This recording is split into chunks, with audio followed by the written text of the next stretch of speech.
Unexpected twist. What really happened between Princess Leonor and Prince Christian? In a world where royal traditions carry the weight of centuries, everyone thinks they know how stories between young heirs begin. A meeting at a state banquet. A polite greeting. A careful smile. But that expectation is wrong. Because what happened between Princess Leonor and Prince Christian didn't start with ceremony at all. It started with a moment no protocol could predict. A moment no palace could script.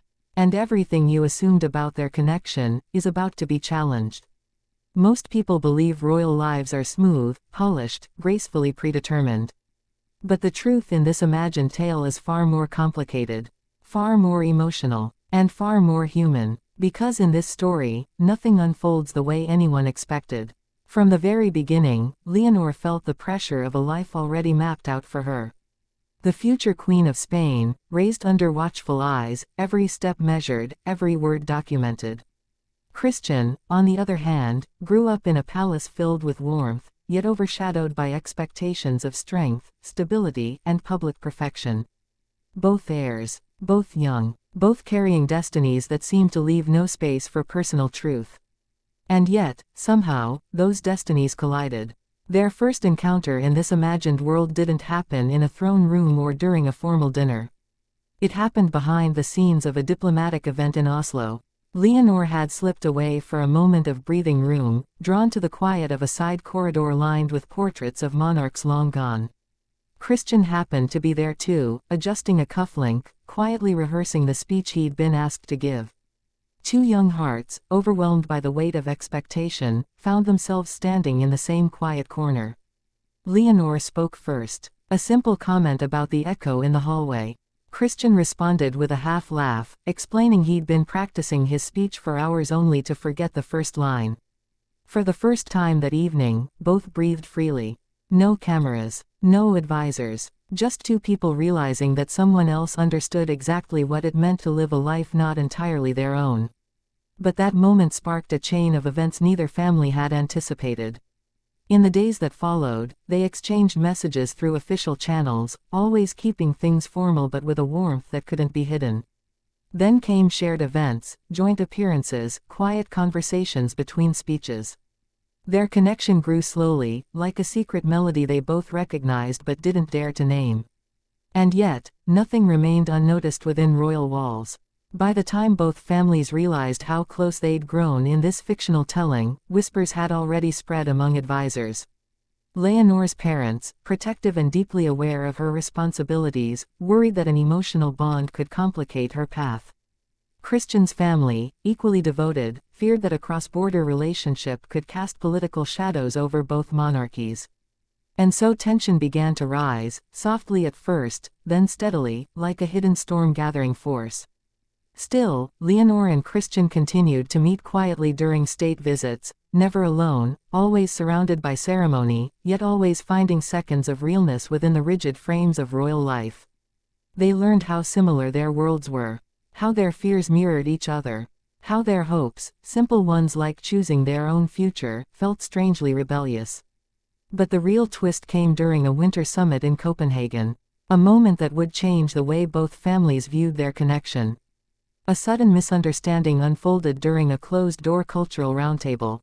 Christian, overwhelmed by pressure and pressed by advisors, stepped away abruptly during a discussion about future collaborations between the two royal houses. His exit was misinterpreted as frustration toward Leonor. And within minutes, someone inside the palace staff whispered a distorted version to the press, that tension had erupted between the heirs, that a disagreement had fractured their once friendly bond. Leonor heard the rumor before she heard Christian's side. And for the first time in this fictional journey, she felt the sting of being misunderstood. Not by the world, she was used to that, but by someone she thought truly saw her. That misunderstanding opened a curiosity loop that neither of them knew how to close. Christian tried to reach her through official lines, but everything became tangled in bureaucracy. Advisors insisted on statements. Family members urged silence. Rumors multiplied. Commentators speculated wildly about rifts, conflicts, secret resentments. And across Spain, Denmark, and beyond, people chose sides in a story neither heir had written. Then came the unexpected twist.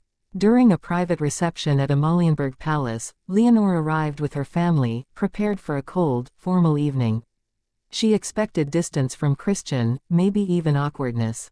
Instead, he approached her with sincerity, walked past cameras, past advisors, and asked her, quietly, gently, if they could speak alone for a moment.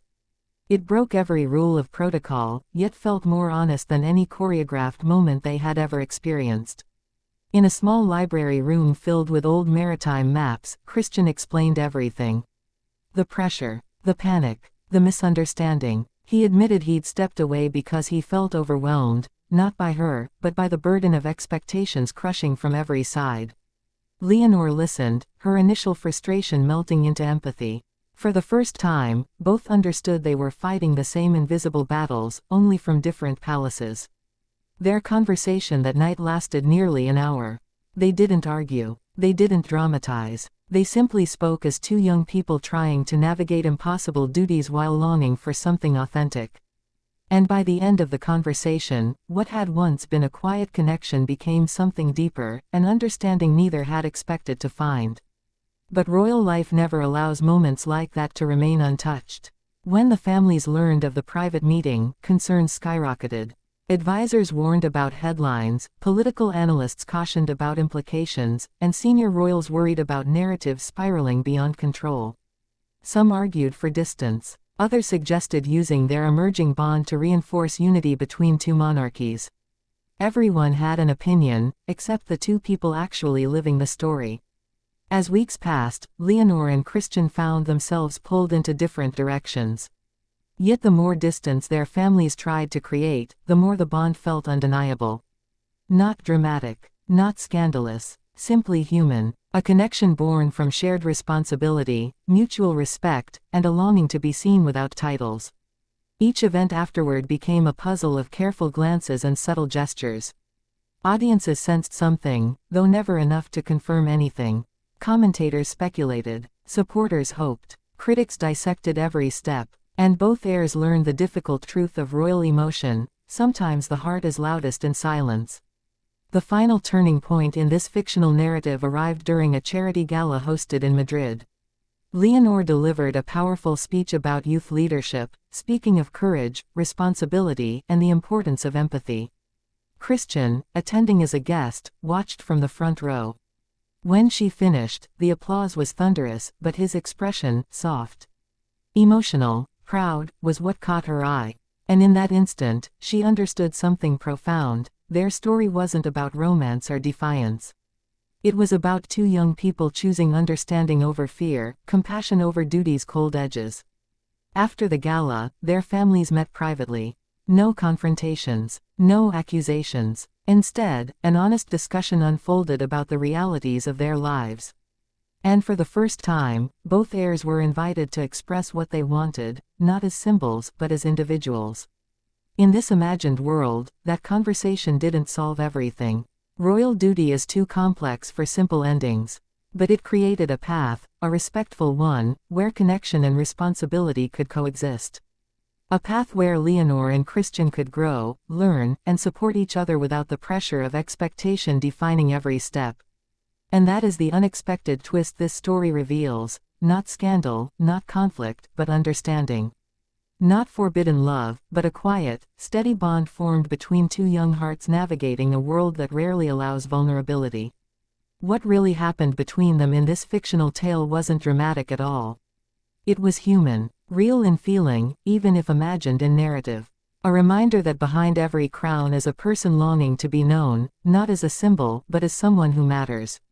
And sometimes, the most powerful stories aren't about what is declared to the world, but what is quietly nurtured between two souls who never asked to be royal, yet carry their roles with grace and heart. In the end, their connection remained just as it began: unexpected, sincere, and profoundly transformative. Not a romance written in secret, not a rivalry fueled by rumor, but a shared journey toward maturity, understanding, and the courage to be themselves in a world that demands perfection. That is the story, that is the twist, and that is what truly unfolded, within this imagined royal world, between Princess Leonor and Prince Christian.